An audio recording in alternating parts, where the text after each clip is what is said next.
So, as a kid, my mom bought me so many movies that I cherish because they were a deep part of my childhood. And recently, I found all the childhood DVDs and seen a movie that inspired me to do this video today. A movie that was one of my favorite movies of all time as a child. What is that movie, you ask? Well, let me tell you right now.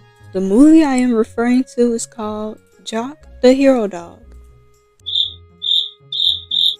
So, nobody knows this movie? Not even Saber's part? Man, how niche is this movie exactly? Alright, hi, I'm Yuki, and let's hop in, shall we? Before I start with the video, I would like to do a quick summary on what this movie is about, and to let you know that this video is a review, so there will be spoilers for this film. If you want to watch the movie yourself, then pause this video, watch it, then come back later. Alright, now onto the summary. Jock the Hero Dog is a 2011 3D animated film that is very loosely based off the book Jock of the Bushville. The plot of this movie is about a dog named Jock and how he grows up to be a brave and loyal dog with his human companion while searching for gold.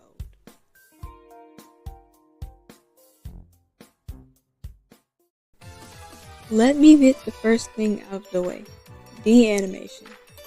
The animal animation, for the most part, is pretty okay. Characters will sometimes click themselves to the ground, and the slow motion can be really bad at times. It's nowhere near the level of Disney or DreamWorks, but since this might be a smaller studio, I won't knock that against them. But the humans are terrifying, very unappealing. I am super glad they don't focus on them much in the movie. But I'm really surprised that younger me did not find the human designs to be that scary. Anyway, most of the colors in the film are very dull and boring. I do not know if that was intentional, but if not, then that's not really a good thing. The video editors or animators or background artists, I don't really know, could have made the colors more vibrant and less dull. Also, the backgrounds are mixed bags. On one hand, they can look quite impressive and colorful, but on the other, the majority of them are just dusty browns all the time. The setting of the film is in Africa, and while, yes, Africa is made of savannas, they are not boring at all. Africa is one of the most beautiful places on earth, especially with its wildlife. So they could have made the backgrounds more interesting in my opinion. Honestly, I would have preferred the film to be 2D animated. That way, the animation and backgrounds would be more stylized and interesting. But so far, the 3D animation in this film could be better, but it isn't the worst I have personally seen. Now, let's move on and talk about the songs and overall soundtrack of this movie. Honestly, it's pretty good. My favorite ones out of all the songs are Golden Country and Way Up.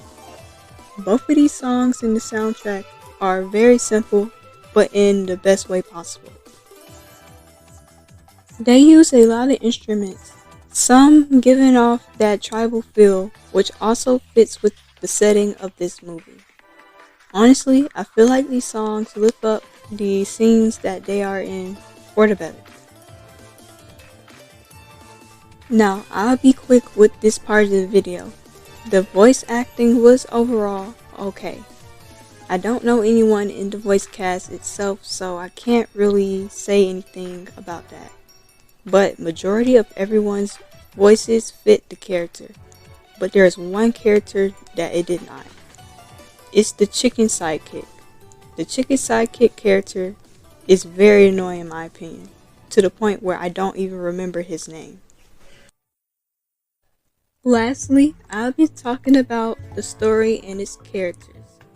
The movie's pacing is kinda all over the place, and the middle drags out for a long while. Now, since I did not read the original book that this film is based off of, I won't add or take away points because of how accurate it seems. Now, I'm gonna start talking about the main hero, love interest, and villain. Firstly, Jock is a passable protagonist. Although a little naive and can be very reckless with his behavior, he wants to do the right thing every time. He stands up to anyone and anything, even if the other person is very dangerous and way bigger than him. In my opinion, he didn't really get any character development or growth. The only thing I can say that I think is supposed to be development of his character was when his mother was dying from a leopard attack. But that happened pretty fast and didn't have much deep impact on Jock, the other characters, or me as I was watching this film. Now let me talk about the love interest. The love interest is boring. She's just that, the love interest. Nothing more, nothing less. The only thing I can say that is a little bit interesting is that she's a French poodle named Polly, and that she lives in a more well-off household. But that's about it. The villain, George, on the other hand, was pretty entertaining. He presents a threat to the hero, has an interesting backstory, and the way he has an effect on everyone is amazing. I personally see him as a victim because he had a hard life, and I'm glad he is finally free to live his life without any influence from others. Also, making him a baboon is such a fun idea. The side characters can range from very annoying or boring at worst to passive at best. The worst one for me is the chicken. He's really annoying. I'm sorry, guys. But the best or tolerable one is Jock's mom. Even though she wasn't in the film that long, I do enjoy her character. Oh, I almost forgot. The human characters are very boring, but I give them a slight pass since this movie is focused on Jock and the other animals more. Now, as a bonus section, I would like to talk about my two favorite scenes out of this whole entire film. The first one is a montage of Jock growing up from a small puppy to his adult self that we see for most of the film. I really like this scene because it shows Jock growing up and learning about himself. Which is kinda sad that this was the only fleshed out scene that I personally think shows him having some time for development. The scene also shows the heartbreak of Jock having to leave his mom as he was adopted by his human owner. Now for the second scene in the movie I like the most, and the one I'm choosing to draw right now, is the racing scene. I like the idea that Jock shows his caring nature since he immediately offers himself into the race when a warthog gets hurt and unable to race themselves. Although this shows his kindness, this scene also highlights how naive he can be because he just puts himself into this situation and he doesn't even know anyone in this town. I also find it a little funny that the townsfolk always have little monkey horseback races that they watch and bet money on. It makes the town have some personality, even though the humans in this movie don't really have unique ones themselves.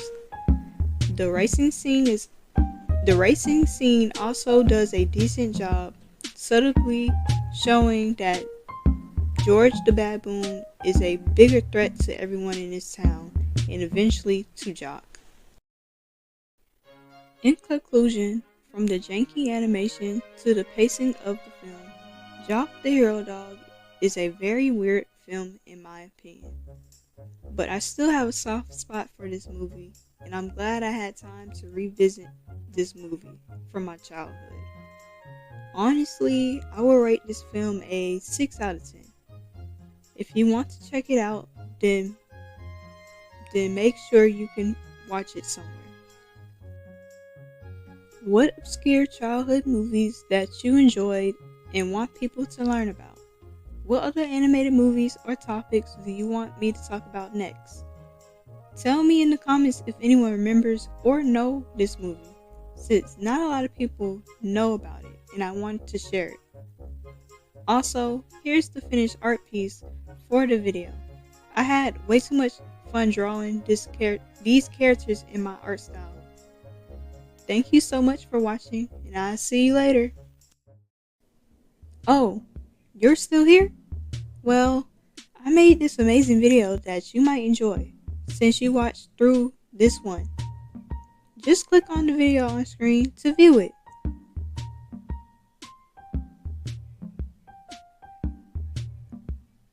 Okay, I'll see you there. Bye bye.